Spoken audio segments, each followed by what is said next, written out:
संध्या का समय है। सभी लोग काम करके अपने अपने घर लौट रहे हैं और एक सुनसान जगह से आवाज आ रही है।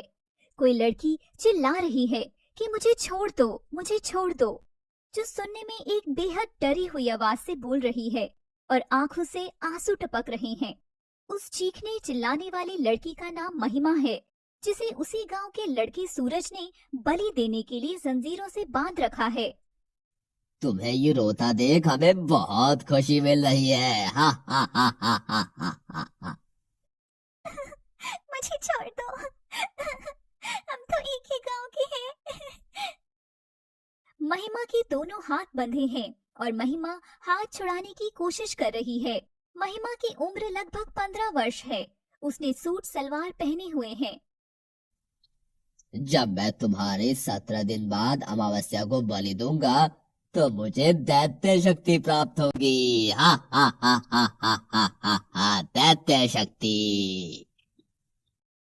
सूरज, तुम्हें क्या हो गया है? सूरज महिमा के चारों तरफ हुडुडू का रुदन करते हुए घूम रहा है। तभी महिमा के परिवार वाले खंडर के बगल पीपल के पेड़ के पास महिमा को खोजते हुए पहुंच जाते हैं। यह दृश्य देखते ही महिमा के पिता उदय नारायण बड़ी जोर से चिल्लाते हुए बोले, तुम्हारी हिम्मत कैसे हुई मेरी लड़की को हाथ लगाने की? सूरज हंसता हुआ घूम रहा है। आओ, आ जाओ, तुम्हें भी मौत की नींद देनी होगी। हा हा हा हा हा हा हा हा हा। उदय नारायण यह बात सुनकर दंग रह गया और उसकी सारी सुध-बुध खो गई। वह जोर से गुहार लगाने लगा। पास से गुजरने वाले लोग पीपल के पास इकट्ठा हो गए। सभी लोग पास वाली सड़क से गुजर जाते थे, परंतु पीपल के पेड़ के पास से नहीं आते जाते थे।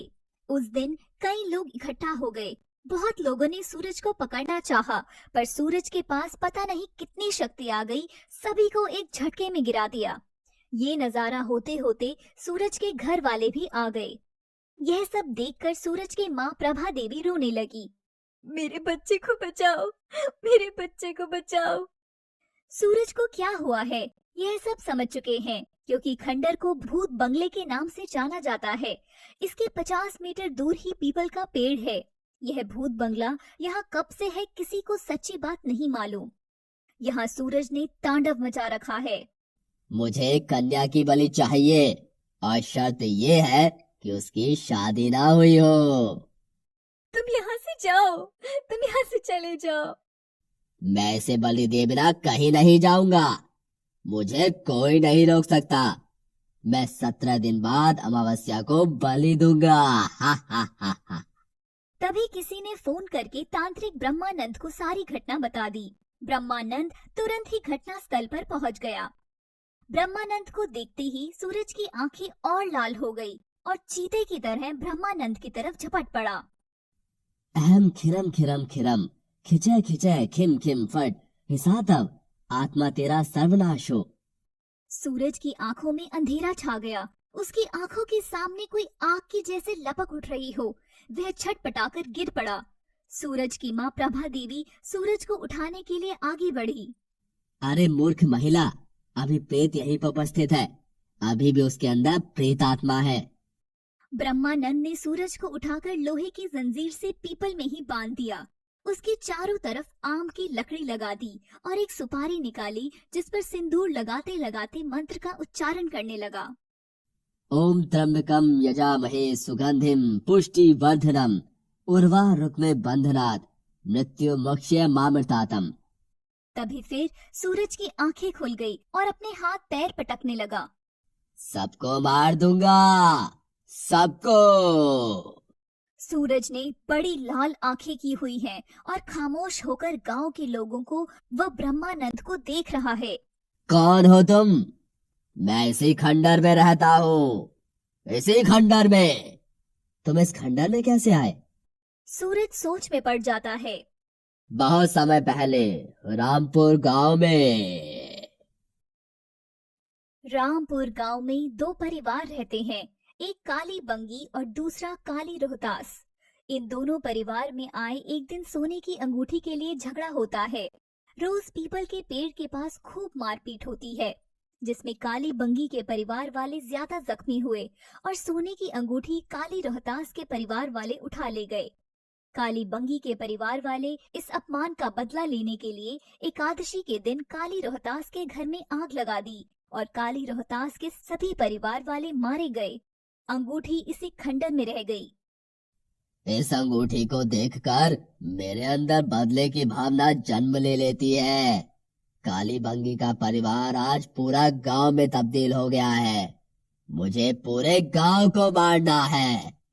मुझे दैत्य शक्ति प्राप्ति के लिए कन्या की बलि चाहिए और ये मैं करके रहूंगा। लेकिन तुम अपने बदले के लिए इन बच्चों को क्यों परेशान कर रही हो?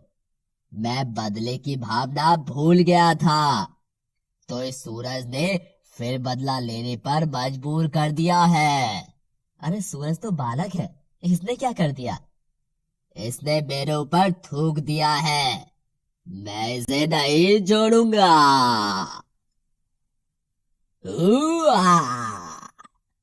सूरज हुडुडू आवाज देने लगा। ब्रह्मानंद ने अपनी तांत्रिक शक्ति से सूरज को अपने बस में करके उसे नॉर्मल किया। सूरज सबको देखकर फूट फूट कर रोने लगा। मैंने बहुत गलत किया है। अरे बेटा, सब ठीक हो जाएगा। अब वालों, सभी को 2 दिन तक मेरे साथ रहना होगा। मैं कहती थी ना कि पीपल के पेड़ के पास मत जाना। सूरज अपने दोस्त हरीश और रमेश के साथ बैठा है। उस पीपल के पेड़ पर कोई थूक नहीं सकता। मैं कर सकता हूँ। रमेश हरीश और सूरज की बातें सुन रहा है। तुम दोनों फालतू की बातें मत करो। मेरे सपने में यही बातें याद आती है मुझे। डरपोक कहीं का। तुम सब यहीं से देखो, मैं भी थूक के आता हूँ। सूरज ने जाकर पीपल के पेड़ पर थूक दिया और तुरंत ही वहाँ हु की आवाज सुनाई पड़ी। सूरज डर गया और भागा। वहाँ सर्दी का मौसम है, लेकिन सूरज को पसीने छूटने लगे।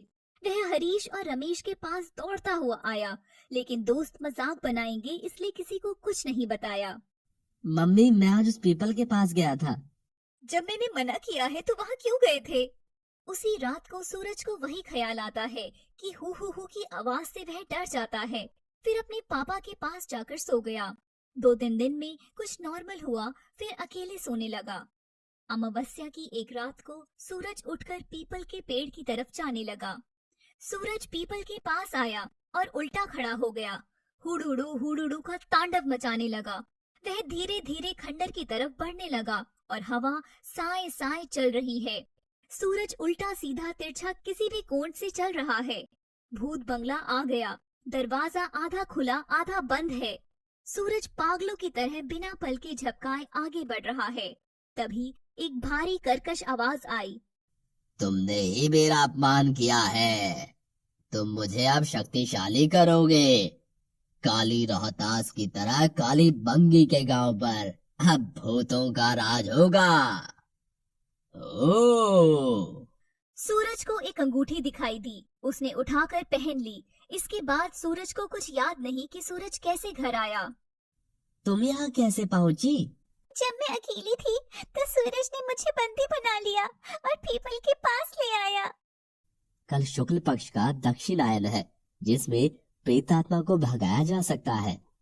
जल्दी जल्दी ब्रह्मानंद ने जनेऊ, खड़ाऊ, कपूर, शहद, चीनी, गंगा जल, घी, फूल आदि इकट्ठा किया और पूजन करके पूरे गांव को बांध दिया। ब्रह्मानंद जैसे जैसे हवन में चावल के दाने, मंत्र उच्चारण, हिंसा शक्ति नाशम स्वाहा के साथ आग डाल रहे हैं, वैसे सूरज की तबीयत में सुधार आ रहा है। सूरज अब बिल्कुल ठीक हो चुका है और उस गांव को भी अब भूतों से मुक्त